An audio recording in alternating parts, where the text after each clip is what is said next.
Hey guys, Karl for Shameless, Season 6, Episode 6, NSFW. If you guys know, that stands for Not Safe for Work, and I was really looking forward to this episode. After last week's episode, I was very interested in seeing where everyone was going to go, now that everyone has now moved out of the old Gallagher house, where they're all headed, and, as usual, there was a lot of stuff in this episode I really enjoyed. In fact, I think this episode contained the best scene of the season, but as usual, there was also a lot of bullshit. But let's just get into it. Now, this was the first episode where I think Fiona was not the main thing going on. The main plot here was Debbie, and Karl. That was the main thing going on. We will get into that. And let's just get into it, because as usual, there's a lot to talk about. Now, as we know, last week, Debbie, she tried to flirt, she tried to sexually flirt with Mr. Wexler. I can't remember his name now, but she tried to flirt with him. It did not really go well. He did not really want her there. And as we know, Erica was the one that started to get close with her. And once Erica wakes up and finds herself in bed next to Debbie, she's embarrassed, but not overtly sorry. And I can't tell where this is going. I really don't. And Frank points out basically Frank tells Debbie that the only way to get into their house is to seduce Erica. And I'm just thinking, what the fuck are you doing, Frank? You're literally telling your daughter to, one, pretend to be a lesbian, to two, prostitute herself, prostitute herself into having sex with this woman who she has no interest in.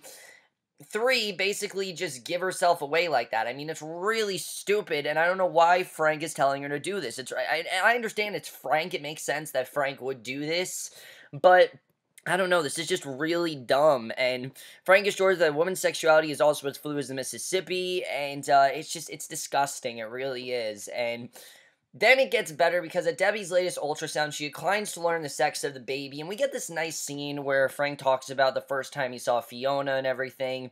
He thought it was disgusting, but then he realized she was really beautiful. I thought it was kind of a sweet scene there. Her doctor puts the answer in an envelope for her, should she decide to find out later on, and, it's a huge nitpick, but everyone, including the doctor, kept referring to the baby's sex as its gender, and basically that's what happens there. Erica tells her that she should throw a gender reveal party. That would be the best thing for her to do, throw a gender reveal party, which I have seen before, and, I've seen before on different shows, and basically that's what she decides to do. And she tries to make this opportunity to try to get Fiona to come, but Fiona declines. But I like the way that Fiona says this. She says that she does support her, she just doesn't support her choices. She doesn't think it's a good idea, but Debbie insists that she's her choices, and why can't Fiona see that? And she ends up inviting pretty much only Karl, as I think the only one that comes, because Lip can't come. Ian, I believe, does come, I can't remember, but she decides to have the gender reveal party. And in order for me to talk about the rest of what happens in the episode, I need to get to Karl, because holy shit. You guys know I really have not been into Karl's storyline. I don't like the way he's been written. I think that they've really messed up things with his character.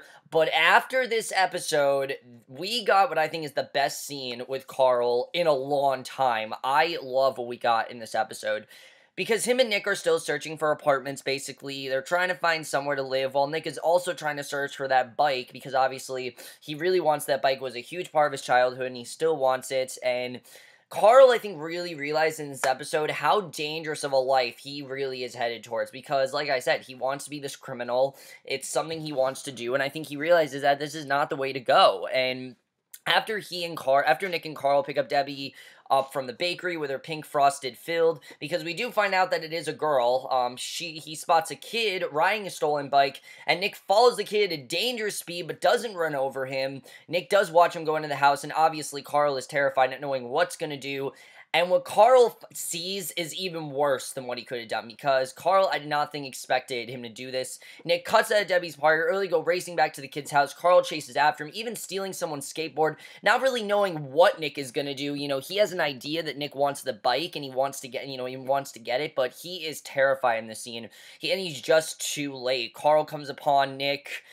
He's sitting on the front steps. He has his head in his hands, and this bloody hammer next to him. I mean, it seemed like he bashed this kid's skull just to get the bike, and it really is crazy. I mean, the kid probably would have given him the bike anyway, because Nick is a big guy here. I mean, he really is intimidating, so he probably would have just given it to him anyway, but he really is crazy, and Nick tells Karl to get lost because the police are on their way, and to just not stay with him anymore because he doesn't want to be involved with this. And Karl watches Nick get arrested for yet another murder across the street, and it seems like he finally realizes in this scene what this new lifestyle can really do to him. What's really going to happen if he decides to go in this direction. I think after this episode, Karl definitely does not want to go in this direction. I think he's realizing that this is not the way to go. This is not what he should be doing. It's not safe for anyone if he does this, and I just love this scene because Karl no longer is going to be this criminal. He's now given up that act. He's no longer going to be part of that, which I'm very happy about because honestly, I think a part of it was working, but at the same time, I mean, it wasn't a good direction for his character to go in. I mean, he was trying to be this criminal, and it wasn't something he should be doing, and I'm thinking that he's going to give up the cornrows hair, and he's probably going to change his attitude a bit, and probably going to fix things with Dominique a little bit. We'll have to see what happens there. But we see that definitely he's done acting tough. He knocks on Sean's door looking for Fiona. You can tell he's really desperate. Sean looks around to see if Nick's with him because obviously Sean doesn't trust Nick, but he does let him go and into the apartment, and I really like that scene. It's a very good way to get Karl to where I want him to be. We're done with this stupid Karl attitude that I'm happy is gone, and I understand that Karl really wanted this, and this was something that he personally wanted, but he's realizing this is not a good direction to go in, and I like that Karl really realizes this is not the way to go. I really like that, and that was definitely something I really enjoyed. Back to Debbie, though, real quick. We find out that Erica is in remission, and Frank and Debbie can no longer look forward to her early grave. She's not going to die. And Erica sneaks into Debbie's room at night, promising to sleep on the floor, no touching. Debbie resigns, joins Erica on the floor, and I think Debbie's now realizing what she has to do, that she has to basically, be there for Erica, because now she's kind of put herself in this corner. She's gotten herself stuck there, and even though Erica's not going to die, she really is stuck, because Erica seems to really like Debbie, but she says she's cute. I don't know if it's what it really is. I don't know. This is just very, very weird, I have to say. I can't really tell where this is going, I have to say. I just really like what happened with Karl, because Karl's scene, like I said, I think was the best scene in this episode. It was dark, and this show has gone to some truly dark territory before. I mean, hell, we all remember when Liam almost died. You guys remember that? That was insane. But this is something that the show's never really done before. I really appreciate the show doing that, and I like to see Karl finally manning up and realizing that he can't do this anymore, that he can't be this criminal. He can't just go around acting tough because it's gonna get him sent to jail. There are serious consequences for it, and Nick's probably going to the electric chair. I don't think Nick's going to juvie. He's going to jail. He's not going to juvie, and Karl knows that, and I think that really scared him, but I like that Karl finally got that reality check, because someone had to give it to him. It's clear that I think he sort of listened to her, but this definitely is what gave him that reality check, and I am so happy he got it in this episode, because then at the end of the episode, he shows Fiona this cash that he shelled out to keep Debbie from being a live-in maid, and he's hung up this sign that says Karl's crib on a house that's not the Gallaghers, and I think it's a start. It really is. It's a start for them to get back their house. It's a start for them to get back somewhere to live, and I like seeing that. So basically, that's what happens with Debbie and Karl. The only thing I really did not care about this episode, because there were a couple things, Lip and Helene, I do not give two shits about where this is going. I don't. I think this is boring. This is the new Karl storyline for me. I don't care about this. This is boring. This is unnecessary. Basically, as we know, Helene's picture, it's now all online on the Not Safe for Work site, to ensure that she's not some predator who regularly uses her power to take advantage of her students. And Lip is we see though that Lip is in love. He can't just get away from her. So when he sat in front of the college disciplinary board, his hackles are up. He can't give them any straight answers because he just cares about her too much. He can't say that she's doing anything wrong. And I like that Helene, though, gave him a reality check. And she said to him that you've already ruined this. I don't want you to do anything more. And she's already started to pursue therapy for sex addiction. And she thinks that she has it. And when the school offers to provide Lip with counsel, he snaps that what happened between him and Helene wasn't wrong and that there's nothing he needs to cope with. And he says that they're in love. And it's clear that Helene doesn't see it that way. She thinks she has serious sexual addiction. Keep in mind, guys, Lip is not the only person that she's had sex with. She's had sex with multiple students, and Lip is not the only one. It's happened with multiple students, and Helene, I like that Helene's realizing that she has a problem, because, yeah, she does have a problem. She doesn't have sex with her husband a lot, and Helene books it out of the building. Lip chases after her, demanding an explanation, and then she basically tells him that, he says that's how you want to end this, but she basically tells him to stop pushing her, to leave her alone, to leave her family alone, and not make things any worse, because he is making things worse, and she doesn't want that. And then we see Amanda as well. Her parents told her to leave campus while the scandal blows over. But to Amanda, it's still Lip's fault for not following campsite rules, that he should have, leave the area in better shape than you found it. And I don't understand why they're writing Amanda like she's upset with Lip. I mean, it seemed like she really cared about him and she was upset, obviously, but I don't like the way they've made Amanda kind of bitchy. I mean, it's kind of Karen writing in a way. It's not Karen, but it feels like they're trying to go in that direction. But overall, Lip needs to realize that he needs to stay away from Helene. Helene has a problem. He clearly doesn't see it. I understand that he thinks he's in love with Helene, but Helene doesn't feel that way. Helene knows she has a problem, and Lip clearly does not see it that way. So I really don't care about this, I have to say. I'm just finding it very repetitive. Lip needs to realize what he's doing is wrong, that he can't be with Helene in the way that he wants to be, and I think she knows that. He just needs to learn it, and then when he learns it, I'll be interested in this. Right now, I'm not really that interested in this storyline.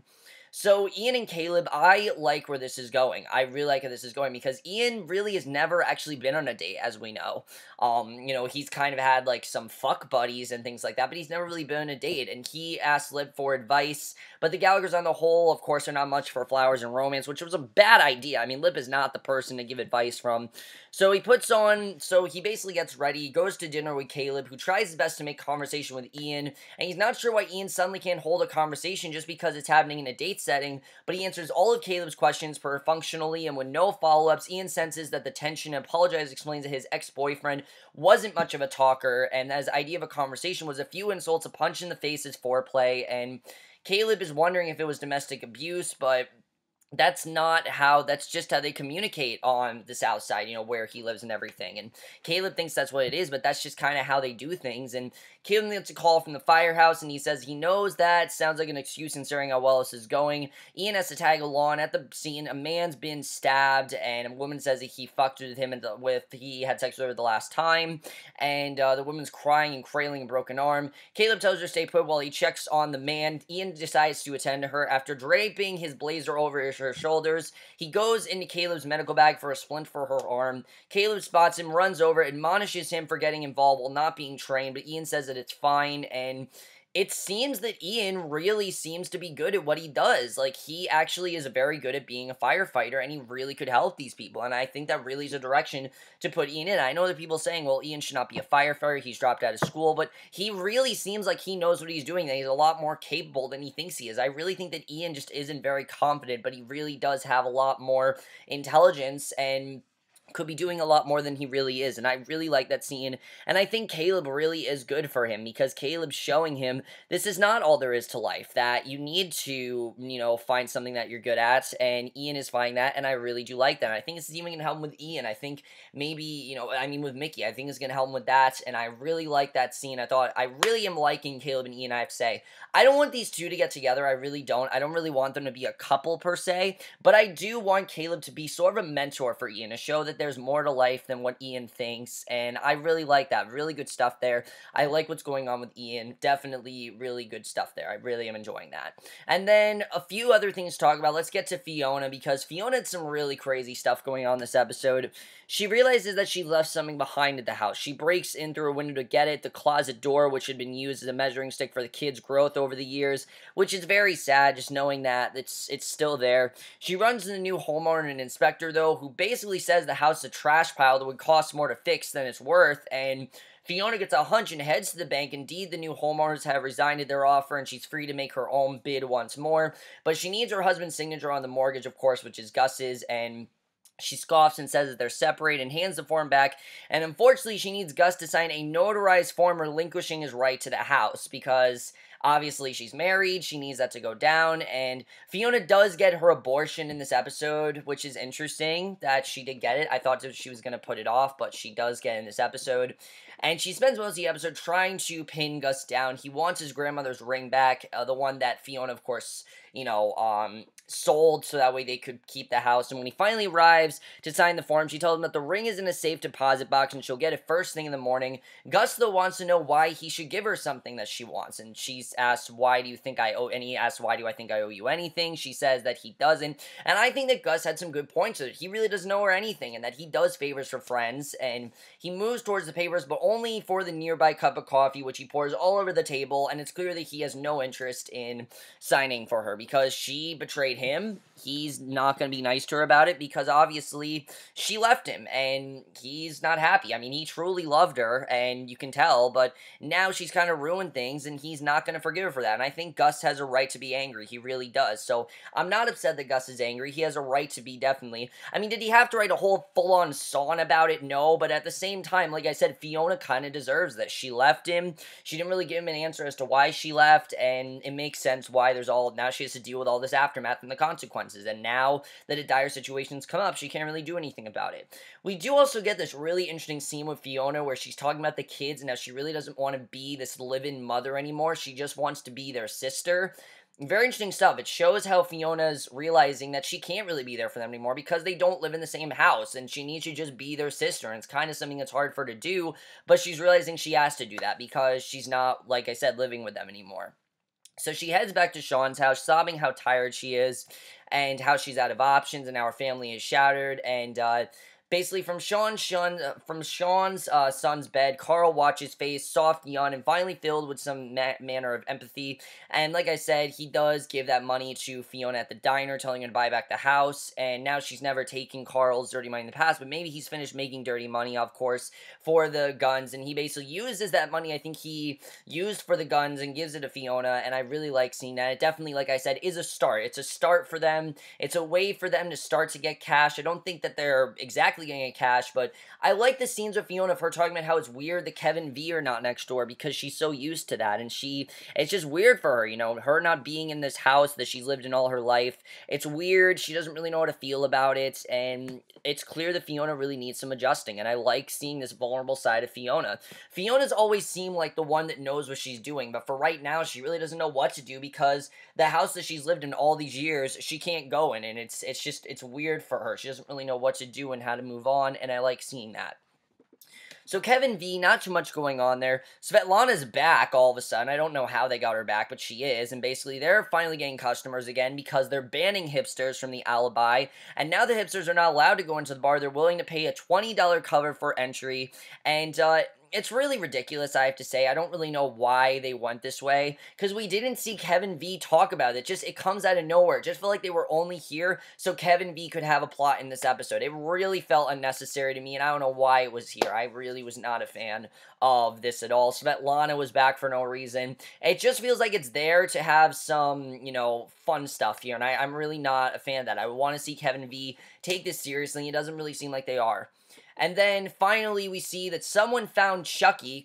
Frank discovered him living under the Gallagher's porch, but Chucky wouldn't have stayed there forever. He called Sammy, who I'm like, oh shit, we're gonna see Sammy again. And he told him that someone would come for him, but it's not Sammy, thank God. I'm glad it's not Sammy. It's Queenie, who is Frank's former lover, and is apparently Sammy's mother, so clearly something happened between Frank and Queenie that he doesn't remember. It seems like these two right away are back to, making out or whatever. That's basically what happens there. So, she's come out of nowhere. I don't know what's happened there, but that's basically how this episode ends. So far, guys, like I said, very mixed episode. I don't know where this Debbie plot is going, I have to say, with Erica. I don't really know what she's gonna do here, but it seems like Karl's trying to help her out by making this house to her. Seems like something he's gonna help her out with. I don't really know what's gonna happen with Debbie, but I like that I don't really think she should be taking Frank's advice. I like she's making her own choices, obviously, but it's not the best choices. I mean, definitely it's not really the right way to go because